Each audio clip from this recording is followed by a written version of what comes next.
All right, so folks, thanks for being here today. We're with one of my friends, Wess Long, who's also a CMAHC ambassador and also the president of StarGuard ELITE. We had a wonderful conversation before we started recording about SGE and the work they're doing. I highly encourage, if you're watching this, check them out, see what they're about, see what they're doing, because really SGE is the mover and shaker right now in the lifeguarding industry, in my opinion. So check them out. Wes will give you the website, right? Look into it, see what they're about, and follow up with them. So, Wes, thanks for being here today. I wanted to carve some time out and pick your brain on surf basins and surf venues. So there's a couple of different names: surf pools, and the Mac world and our world we call them surf venues. I know you refer to them as surf basins, right? They're cool as crap, man. These things are cool. So, how did y'all get involved with surf venues? Yeah, it's an interesting market, and appreciate you guys. Appreciate having me here and being part of this. So when surf parks have been around in some iteration for a long time, to be honest with you, and not even just going back to the old school, Big Surf in Arizona and Typhoon Lagoon and some of these wave pools that have been surfed for many decades. But even beyond, there's been different iterations. Inland surf was a project in the Austin, Texas area that's no longer operating. But there's been variants. But really, over the last 10, 12 years, you've seen the technology really advance quite a bit. You've seen a lot of different concepts and more players come to the market. And gradually, I think as the business concept has grown, Waco Surf is one. It was BSR Surf Ranch. Now it's called Waco Surf. They are one of the ones that really kind of, I think, started opening eyes about a lot of how these venues can operate, because people were flying there. They were going, it's out, it's in Waco, but it's outside of Waco. It's kind of, 20, 30 minutes out in the country. And they were getting really good traffic. And I think that encouraged a lot of others to say, hey, maybe there's more we can do here. Yeah. It's actually one of the industries that we see probably more happening internationally than we do domestically, or at least to this point.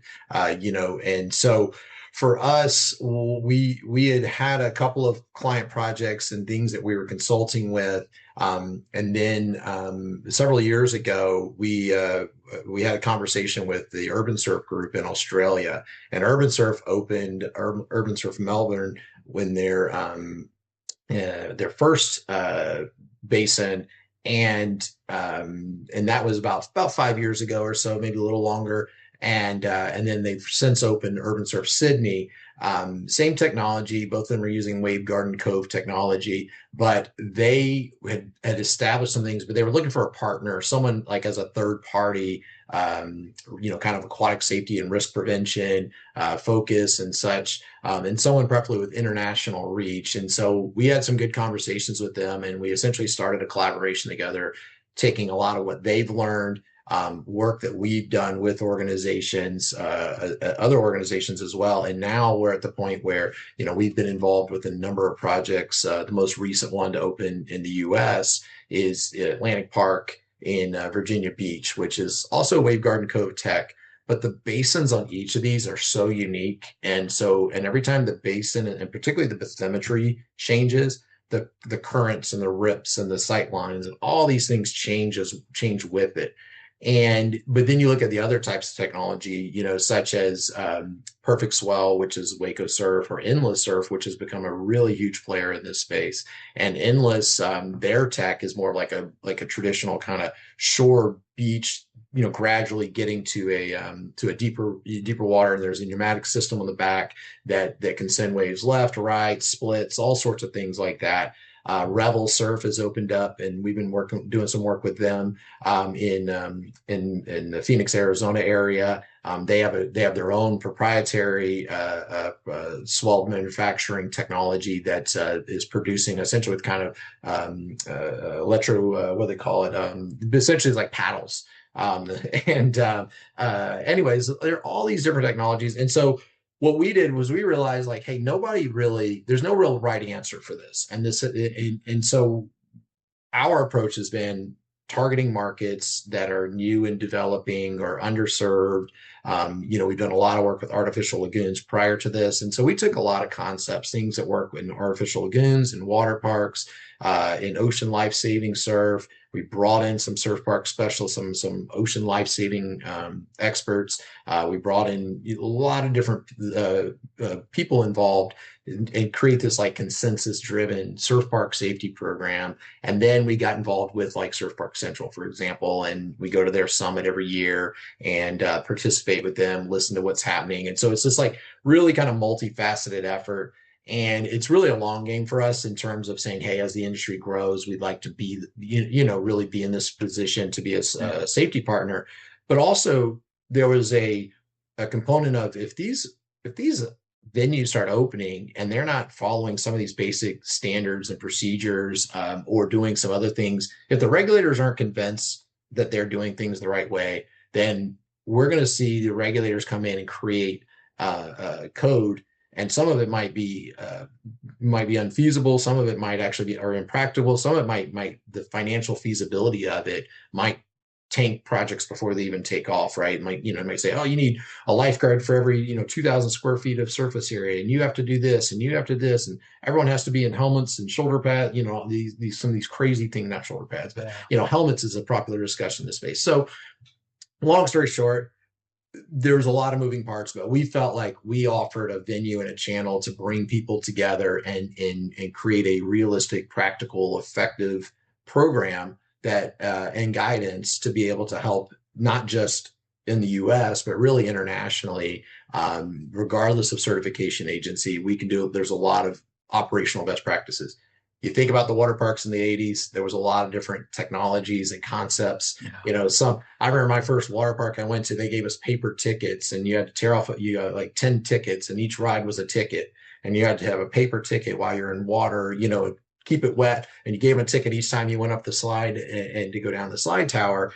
And, and they would just be individual slide towers. And then gradually saw this concept of the water park and what it is today, right? Where you've got multiple slide towers, you got sitting venues, eating venues, you've got wave pools and lazy rivers and kids and all these ages. And there's a business model behind it and it's proven and it works. We're seeing that same thing in the surf space. Some are standalone, some are part of, adventure parks, some are part of resorts, some are part of other types of, real estate developments, mixed use developments. The industry is going to figure out kind of what the right business model is. But just like the water park then figured out safety and operations, we're going to see the same thing. But I think we've been able to kind of cut off a lot of years of potential headache and challenges to be able to jump the curve and say, hey, here's some best practices you should be doing. And yeah, so far it's been quite effective. Yeah. Long-winded answer. That's all right. No, it's a good answer. I mean, we're talking about something immensely complicated, right? You can't give 10-word answers to complicated topics. It doesn't work. I want to circle back around later to the public health aspect because I do think that health officials will struggle with these things. And we can talk about our conversations with through the surf venue guidance for CDC, et cetera, right? But going back to lifeguarding, right? So kind of setting the stage for this for those that have never seen one or really heard of one. We're talking about millions of gallons of water. This isn't your traditional water park wave pool. This is a surfable wave. For context, the Desert Surf Project can develop an 8-foot surfable wave, right? It's crazy stuff. So just how different are these things from the traditional pool water park setting from a lifeguarding aspect? Yeah, I mean they're significantly different, and like you were saying, so Desert Surf is due to open later this year in Southern California, a project we're involved in, and you're right, it's going to be the biggest in terms of Wave Garden Cove, in terms of the number of modules and the length and size of the basin. And when you're on those, the surveillance and everything, it's very, very different. They look like a swimming pool. They're similar to artificial lagoons, right? They look like a swimming pool, but you kind of have to treat it in some ways like a clear lake, and that mindset. Where surfing is a challenge is because of the waves, because of some of the activities and the extreme components and the rips and things like that are a lot of variables that got to be factored in. On the flip side, this massive body of water may have 15 or 20 participants in it, and each one of them is tied to a flotation device of sorts, their surfboard, and or if you have other non-surfing activities, typically they're always wearing a life jacket, or there's some other procedures in there in place to identify and everything. But that actually makes it a lot easier in some ways. Plus, the activity is very controlled, right? And so you're expecting the lineup is the word that's often, or the phrase that's often used, but there's the lineup, right, of the surfers getting in queue for the next set of waves. And so that's a very kind of process driven experience, if you will. And then someone goes on the wave, they finish, they kind of get back in, and so it's almost like this looping kind of approach, if you will. There's always other things going on, and most of these now have a reform or a secondary wave, or they're doing beginner lessons, and so there might be multiple groups within the same basin. But it is a fairly controlled environment. And one of the nice things about it, unlike a water park wave pool where you don't know anything about these swimmers, they're going in, maybe they have life jackets, maybe they don't, they free flow. Surfing is very controlled. Usually the sessions are 45 minutes to an hour. And prior to that, there's a pre-activity orientation. So you have the opportunity to tell them what you want, what your expectations are, what they can expect in the experience, those types of things. Plus, unless you're at the advanced and the pro and like the upper levels, most of the operations have a surf guide in the water as well to further direct them and make sure that they're not in the wrong path to travel, or causing issues, or doing something else that's potentially unsafe. So from a lifeguarding perspective, yes, it's clear. Yes, it's a huge pool. It's not guarded with that same 30-second scanning and response standard per se, as it is more of like a controlled activity. And then if there is a response, it's a little bit more in line with what we see in the in like the ocean surf.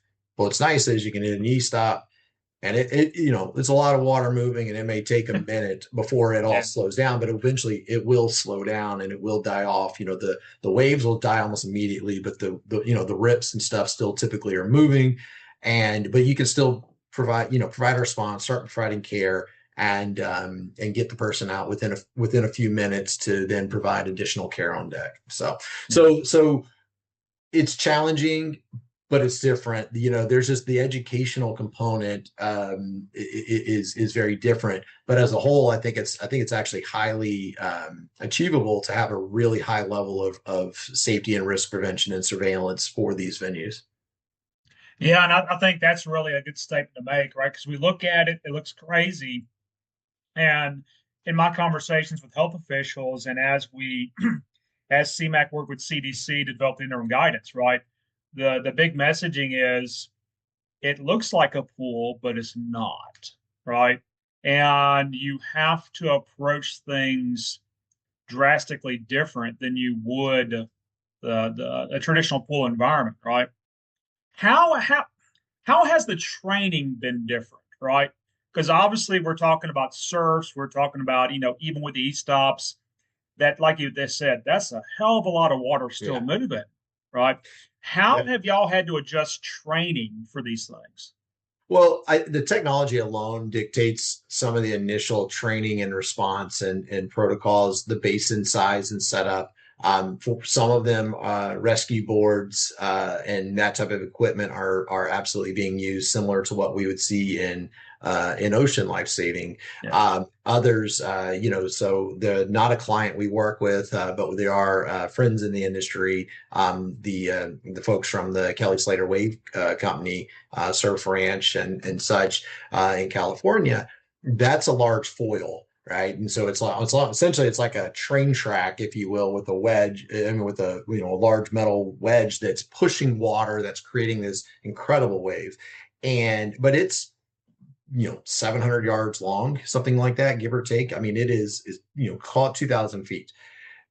Guarding that from a traditional sense and trying to, from the beach and trying to respond to only, it's honestly, it's just not really feasible. So they've developed actually a rescue watercraft, jet ski, essentially tags along every single wave. And there's a driver and a rescuer on that, on every single wave. And so it's a wave about every 4 minutes or so. And I'm probably misspeaking on a couple of the specs of it. Sure. But nonetheless, they're trailing it. And then that way, if something happens, they're actually rescuing with the ski. It also creates some pretty significant rips in the energy to balance that and stuff. So having the ski allows them to do that. We've had conversations with some of the projects about the use of things like the rescue CBOPs and other devices to potentially help in the rips. But some of them honestly are almost identical to what we do in water park wave pools. The basin dies off pretty quick. They're able to respond from the shore, get to them quickly, get them out.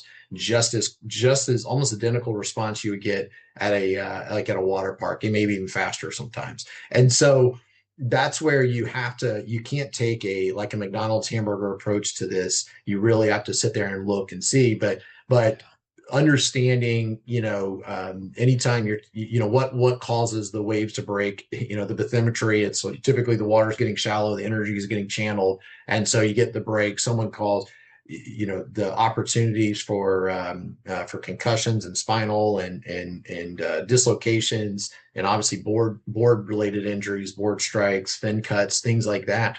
All of those are much different than what you see in other environments. Yeah. And so you're training the guards to be ready and identifying the differences between some of the sports related injuries versus other things.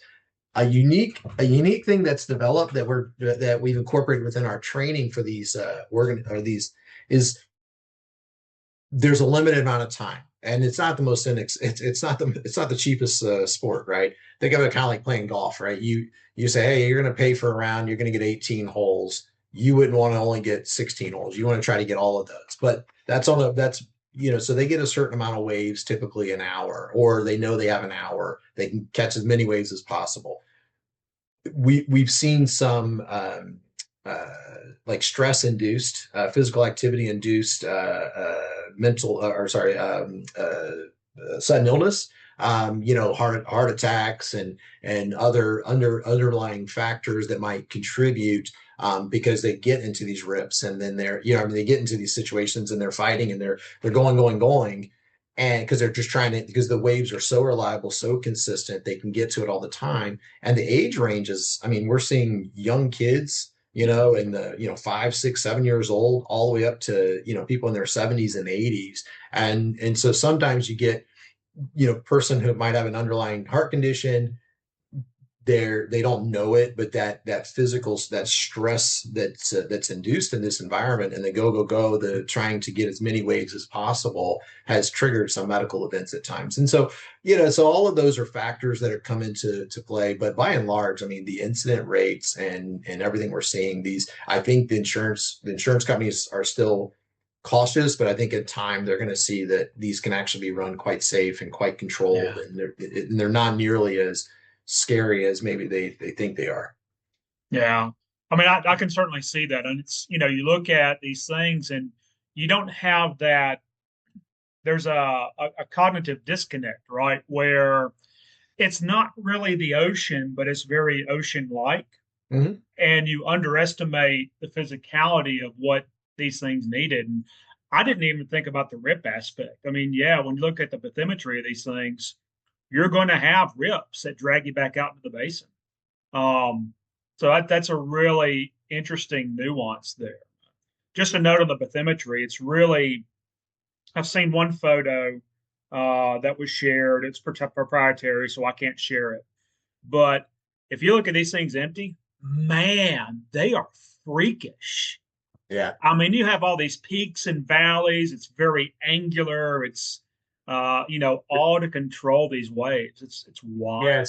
there's some very different, and this is you think about like water parks in the 80s and water slides and some of the concepts and things. And now we've got a pretty, there's variances, right? But there's a lot of consistency in how water slides are engineered and structured and everything.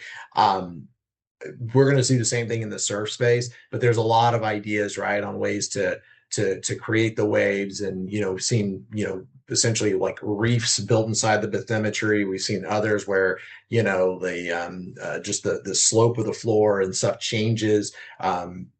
Some of them have water. Like I think about like I was mentioning at Urban Surf.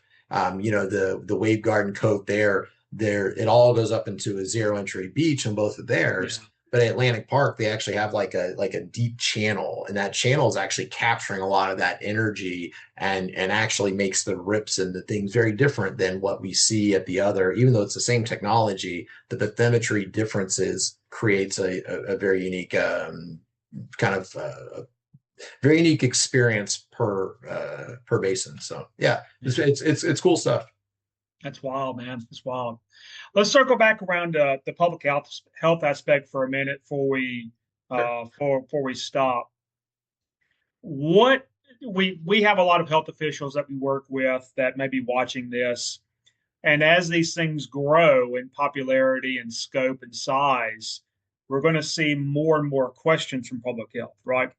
What's kind of from your experiences in working with the AHJs, getting these permitted? You had mentioned earlier about, and maybe this was our discussion before we started, right? But about health departments wanting to come in and do traditional staffing levels based on square footage, all that fun stuff, right? Um, what's your top three takeaways that if you could get every health official to listen and understand when permitting surf venues, right? These surf pools, these surf basins, right? What would those top three things be? Huh. Well, I'll leave the water quality component aside because that's a whole separate conversation of, you know, crystal lagoon type or artificial lagoons versus other large bodies and technologies and such. So focusing on more operations and safety and everything. I think number one is uh, every operator is different, and there are some cowboys, if you will, in the surf space for sure. Surfers by their nature, right, are generally risk takers. They're adventure seekers. They don't always follow all the rules and such, and that's fine, and that's part of how what's good to challenge the industry. But in this space, there are some operators that are extremely diligent and some designers and stuff that are very safety minded. And there's others that, safety third kind of mindset, right? Where it's like, it's not first and foremost with them. And so I think first and foremost, for me, first and foremost would be just really talk with the operator and have them present their plan and understanding what they're going to do to mitigate risk. I think the second thing is you can't treat these venues the same way you do a pool or a water park or an artificial lagoon. They are their own little animal of sorts. That being said, there are lessons that we take away from lagoons, from water parks, from swimming pool environments, from ocean environments, and bring kind of a lot of that together. There are absolute correlations to other extreme sports or lifestyle sports like skiing, for example, right? There's certain amounts of like waivers and pre-activity orientations and skill segmentation. You don't want to on a ski hill, you don't want to have couple of bunny slopes with a double black, right next to each other. If someone accidentally gets into the wrong session or the wrong slope in that situation, you wouldn't want someone to end up in the wrong session. So I think there's levels there. And then a third thing, I think it's that there's lots of layers to risk prevention here, and no different than what we see in water parks, right? Where you need a certain amount of signage, you need a certain amount of activity, daily inspections and documentation. Obviously, staff training is important, but there's more to it. And are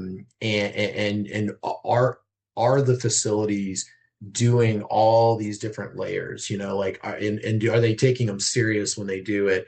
But just understanding that the models that we use in others, a lot of it applies. But like one of the challenges I've seen some of the AHJs have is that they're looking at their just straight pool code and trying to apply it, or they're looking at their water park, or they have a rides division, within their state, and all these things. And those are all important. And a lot of that's still going to carry over. I look at California and, in Dosh, for example, they've done a pretty good job, honestly, trying to navigate that. In my opinion, they've done a really good job of navigating kind of, okay, well, we're going to apply some of the water park components, but there's some unique aspects here. There's some, there's some other things, and finding that. Florida building code has some pretty good stuff regarding surf venues. I know that there's plenty of others out there, obviously the MAC and some others, that this is some ongoing conversation. But I think just making sure that it's like knowing that there's a lot of things that we do in the water park world. But there's more that can be layered into this surf space, and nobody's more motivated to make sure these venues operate safely more than the owners and the insurance companies and the people involved. And they do care, right? And overwhelmingly what I see is that there's a lot of focus on trying to do things the right way and keep insurance and liability and loss rates and stuff down, and stuff like that. Yeah, that's good stuff, man. Good stuff. So thank you for being here today, Wes. I know this is an interesting topic. I've learned a couple of things, and I hope others have. So if people want to know more about StarGuard ELITE, right, where can they find you? I mean, the easiest way is just come to our websites. It's StarGuardElite.com. So StarGuardElite.com. We're all over social. I don't do anything with our social. We have a great social media team, Instagram, Facebook, LinkedIn. You can easily find us any of those venues. We're happy to have any conversations, answer questions, be a resource wherever we can be. Sounds good. Wes, thank you so much, my friend. I appreciate it. Wealth of information as always. Yeah, man, I really appreciate it, and appreciate the time, and it's good to have these conversations and be able to hopefully reach new audiences. Yeah, absolutely. And thank you for being a leader in this space too. Something we talked about heavily before we record. I won't rehash that, but SGE is definitely a shining star in the lifeguarding industry today. And, just on behalf of somebody who's run pools for 30 something years and is running pools now, and is very heavily invested in the lifeguarding industry.